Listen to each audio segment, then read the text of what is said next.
या इकडच्या रहिवाशांनी जी दत्तकृपा सोसायटी आहे त्यांच्या इकडनं एक मागणी होती की त्यांच्याजवळ जागा आहे, त्यांना एक शेड पाहिजे जिथे एक समाज, एक कम्युनिटी सेंटर ज्याला म्हणतो आपण, की इथे सोसायटीचे काही कार्यक्रम इथे होऊ शकतात.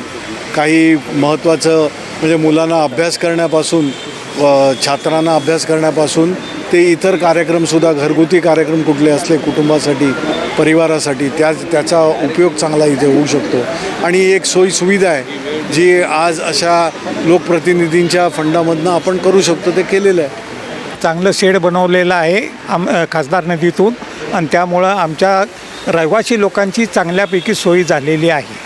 आम्ही श्री दत्तकृपा हाऊसिंग सोसायटीच्या माध्यमातून आमचं लोकांनी जो आज इथं त्रास भोगलेला आहे, कारण इथं आज कुठं आजारी पडलं तर कुठं जाता येत नाही, रस्ता येत नाही, पण त्यांचं सगळ्यांचं म्हणणं आहे, सगळ्या नागरिकांचं म्हणणं आहे की लोकांना चांगले रस्ते द्या, चांगलं आरोग्य द्या, चांगलं शिक्षण द्या आणि चांगल्या सुखसुविधा द्या.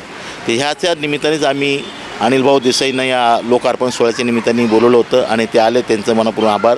आणि श्री दत्तकृपा हाऊसिंग सोसायटी सर्व सभासदाचं, नागरिकांचं, खास करून महिलांचं, त्यांचा स्वयंपाकाचा वेळ झालेला असला तरी ते थांबलेलं आहेत. त्यांना भुका लागल्या असते मनात, आम्हाला ते एखाद टाईम काहीतरी बोलत पण असतील, तर त्यांचंही आभार.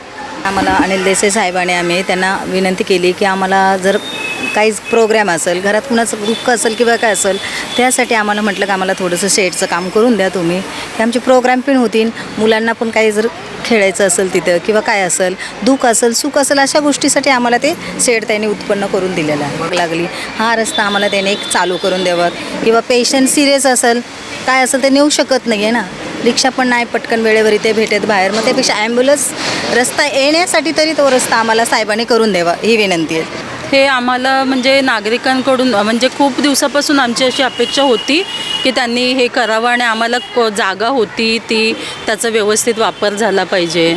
आणि त्यांना मग आम्ही अर्ज दिला होता आणि साहेबांनी पण ते मनावर घेतलं, नितीन देसाई साहेबांनी मग, आणि त्यांनी करून दिलं. ते खूप आम्हाला चांगलं वाटतं की आता आमचं झालं आहे ते काम म्हणून. हमें लाइक करें, मुंबई और महाराष्ट्र से जुड़ी हर खबर के लिए STV न्यूज़ को सब्सक्राइब करें, बेल आइकॉन को प्रेस करें और पाएं ताज़ा तरीन खबरें.